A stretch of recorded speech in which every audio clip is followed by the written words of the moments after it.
Les bisous volants. Histoire écrite et illustrée par Écoute mon histoire.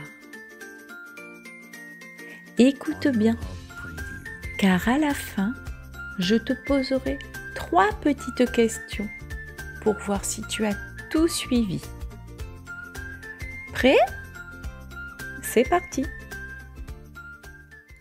Au-dessus des nuages, dans un royaume secret, vivait une petite fée que l'on appelait Lila.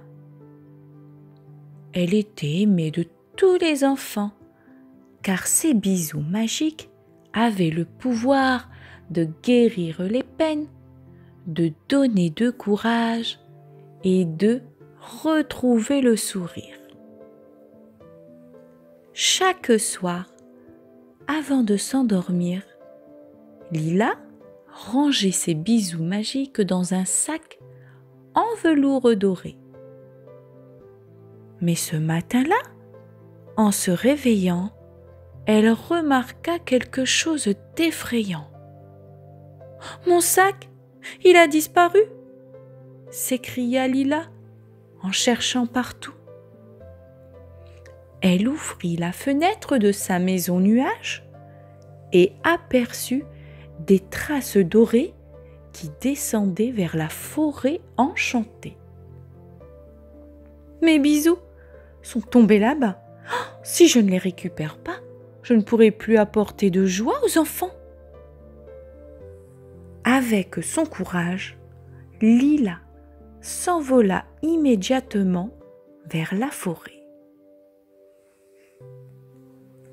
La forêt enchantée était magnifique, mais pleine de mystères. Alors qu'elle avançait, Lila entendit des rires venant d'un arbre. Elle leva la tête et aperçut un petit écureuil roux qui jonglait avec des glands dorés. « Bonjour, Noisette! As-tu vu mes bisous magiques ? Ils brillent comme des étoiles et se sont sûrement éparpillés dans la forêt. » Noisette descendit en sautillant. « Oui, j'en ai vu quelques-uns. Mais si tu veux que je te dise où ils sont, il faut jouer avec moi. Je suis le champion de la course dans les arbres. Es-tu prête à m'affronter ?» Lila accepta. Noisette partit à toute vitesse, sautant de branche en branche. Mais grâce à ses ailes scintillantes, Lila le rattrapa. Elle gagna la course et atterrit près d'un buisson couvert de petites baies rouges. Noisette pointa du doigt. « Regarde dans ce buisson, tes bisous magiques se sont accrochés là. » Lila ramassa plusieurs bisous qui brillaient doucement. « Merci, Noisette, je dois continuer. Il y en a encore beaucoup à retrouver. » Lila arriva bientôt près d'un grand chêne au tronc si large qu'il semblait toucher les nuages. Tout en haut, elle vit un hibou majestueux portant de petites lunettes rondes et lisant un livre. « Bonjour, Saphir, je cherche mes bisous magiques. As-tu vu quelque chose ?» Le hibou hocha la tête. « Oui, petite fée, je les ai vus voler vers le lac, mais je peux t'aider uniquement si tu résous une énigme. » Lila accepta. « Voici mon énigme. Je brille dans le ciel la nuit, mais je ne suis ni le soleil, ni la lune. Qui suis-je ? » « Une étoile !» répondit Lila avec un sourire. Saphir hocha la tête avec satisfaction. « Bien joué. Va près du lac et cherche un vieux nénuphar. tu y trouveras une autre partie de ton trésor. Lila vola jusqu'à la rivière chantante. L'eau brillait au clair de lune et semblait fredonner une douce mélodie. Sur la surface de l'eau, elle aperçut plusieurs bisous magiques accrochés à des nénuphars. Mais la rivière était si large et profonde, il était dangereux de traverser. C'est alors qu'un petit groupe de grenouilles apparut en sautant. « Bonjour, fée Lila, nous savons que tu cherches tes bisous magiques. Tu veux les récupérer ? Tu dois réussir notre défi. Traverse la rivière en sautant sur nos dos, mais attention, certaines de nos têtes plongent dans l'eau. » Lila observa attentivement. Avec agilité, elle sauta de dos en dos, évitant les grenouilles qui plongeaient. Lorsqu'elle atteignit le dernier nénuphar, elle récupéra ses bisous magiques. « Merci mes amis grenouilles, vous êtes formidables !» Alors qu'elle pensait avoir terminé, Lila aperçut une dernière trace dorée qui la mena à un champ de fleurs.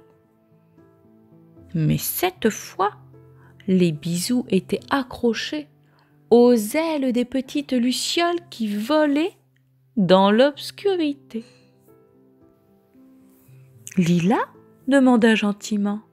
« Petite luciole, puis-je récupérer mes bisous magiques ?»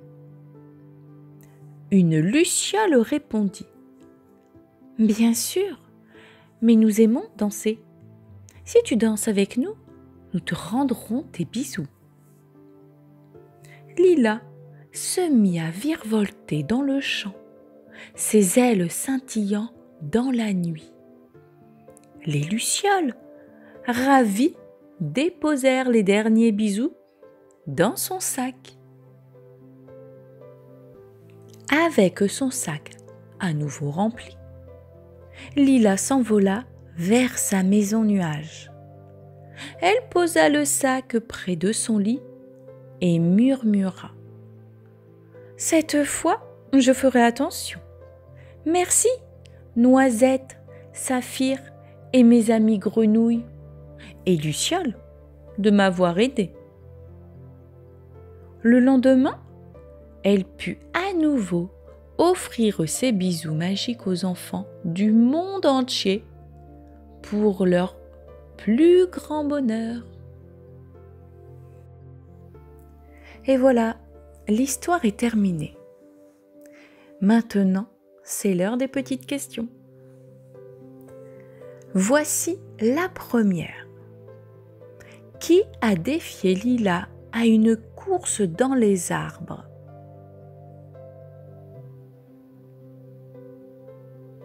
Tu as trouvé? La réponse était Noisette, le petit écureuil. Maintenant, je vais te poser la deuxième question. Que devait faire Lila pour traverser la rivière chantante?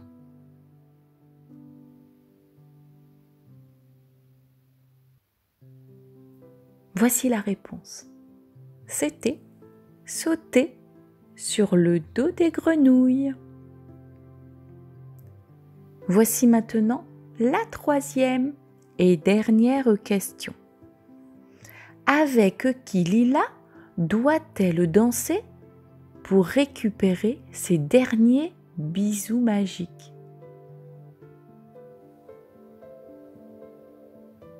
Avec les lucioles, bien sûr. Et voilà. Si tu n'as pas réussi à répondre à toutes les questions, ce n'est pas grave.